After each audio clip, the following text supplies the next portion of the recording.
Today's video is going to be about my adventures in the past. It's going to be about the last time I flew my RC glider, homemade RC glider in Venezuela. I'm originally from Venezuela, and back in the day I didn't know I was going to have this YouTube channel, and I also have another YouTube channel called the same but in Spanish. And I didn't know I will have such a success with this hobby, making videos about this. But yeah, this is going to be a vlog. I'm going to try and make it short because most of the time I'm talking in Spanish.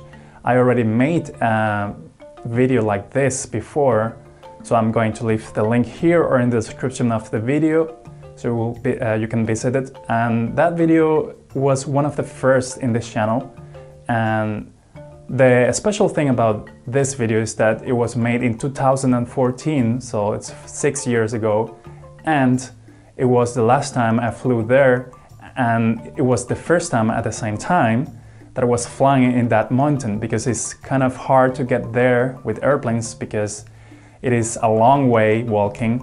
It's kind of, I don't know, 6 kilometers or something, and it's very high up. So it's sort of a 2 hours walk to get to the point where I'm going to fly the glider, and you will see that in the video. And it was nice. I missed that mountain. Now I live in Ireland and it's mainly flat. There's no high mountains and, kind of good places to fly like that. But this is the video for today, and I hope you like it. Y aquí ven el avión.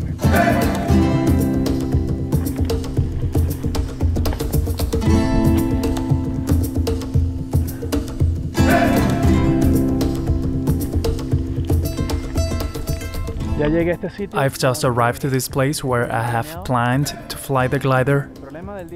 The problem now is that it's a bit cloudy, so the sun is not heating up the surface and producing thermals.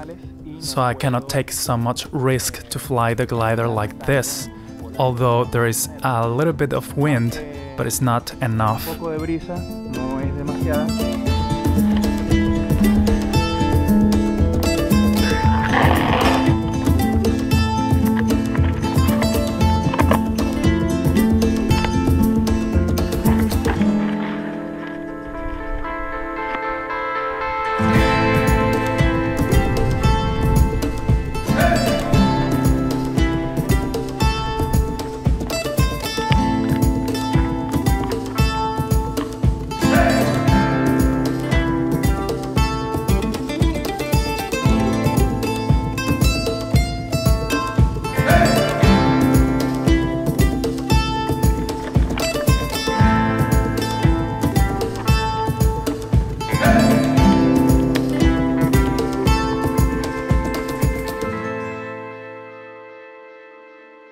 As I mentioned before, this place is located in Venezuela. The city is called Maracay.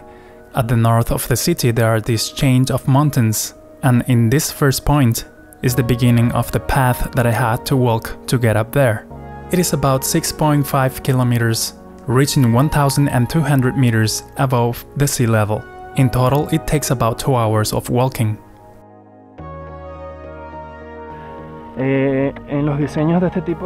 In the design of this kind of airplanes we use rubber bands to attach the wings to the fuselage, because it protects the wing and the structure in a hard landing or in a crash, so the wing can detach easily without damaging the joint points.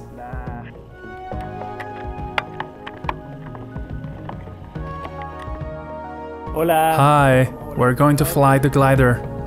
Okay.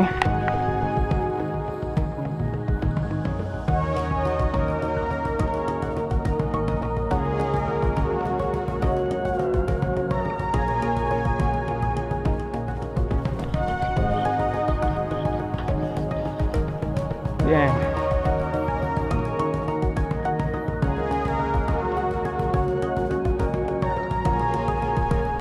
Excelente, muy bueno. Excellent, very good. Here we go. Well, I've already checked the center of gravity, but let's do it again. It's okay. The antenna completely deployed. Good. Let's begin.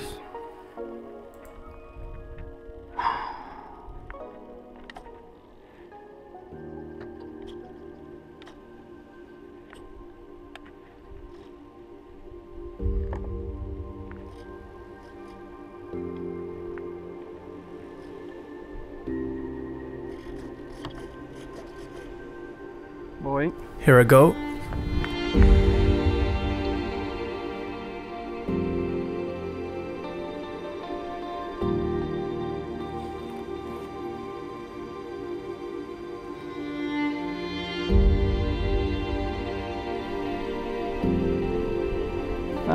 Huh, it seems that there are very good thermals here.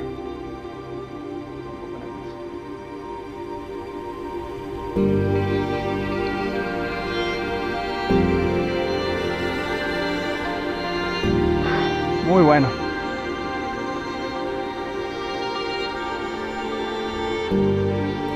And the sun's coming out. I like it. Excelente. Oh, está. Now it's important to notice that this glider didn't have ailerons before, it was designed without them. Now this time I'm using ailerons and it's the first time I'm using them, so I'm getting used to it, but it doesn't work as expected because the polyhedral or dihedral, whatever you want to call it, causes the airplane to auto-stabilize, and you can turn it with the rudder. The aileron seems to be not big enough and they don't have too much authority on the roll axis of this airplane. So I was suffering a little bit when I was flying and directing it through the flight, and also when I was coming for a landing.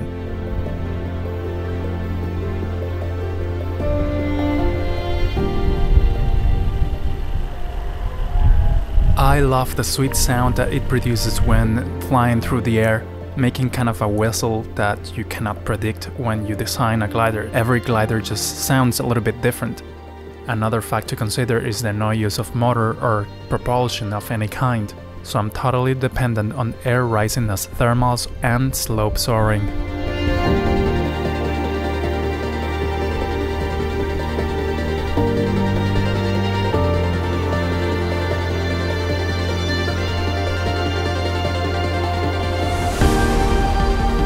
Shit.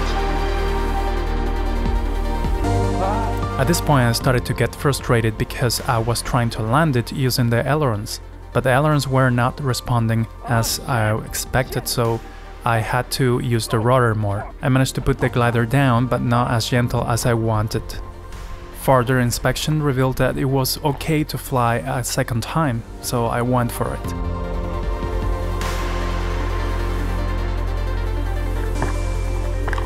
Voy a volar.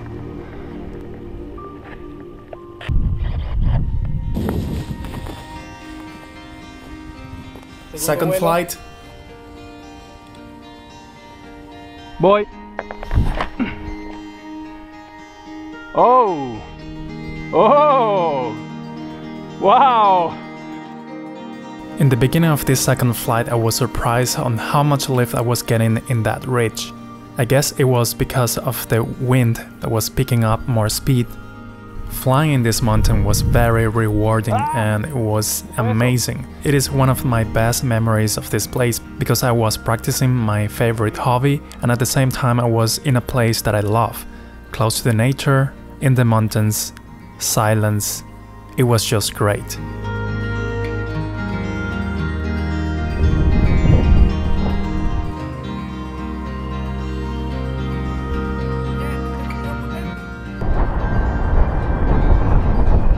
After a couple of minutes, things started to go wrong because the wind direction changed or something was happening that wasn't right for the glider. So the glider was losing a lot of altitude, and because I was seeking for some thermals, the glider was getting away from me. And quick.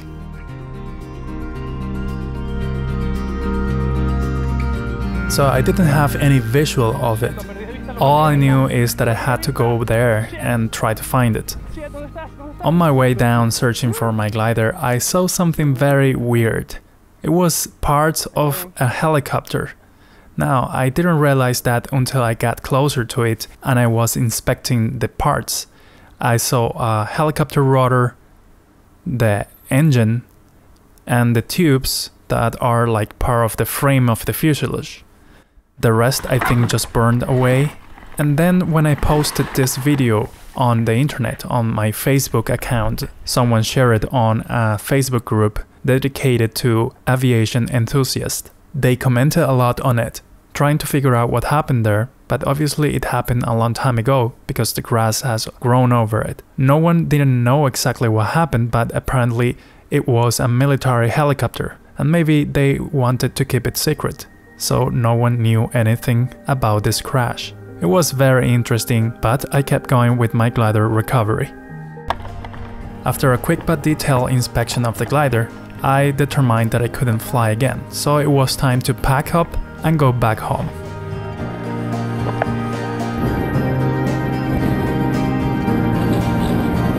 Really interesting experience I had there. I wish I could have more of these experiences, more often. Still, this is recorded so you can enjoy my experience through this video. I hope you like this video, and I'll see you in the next project.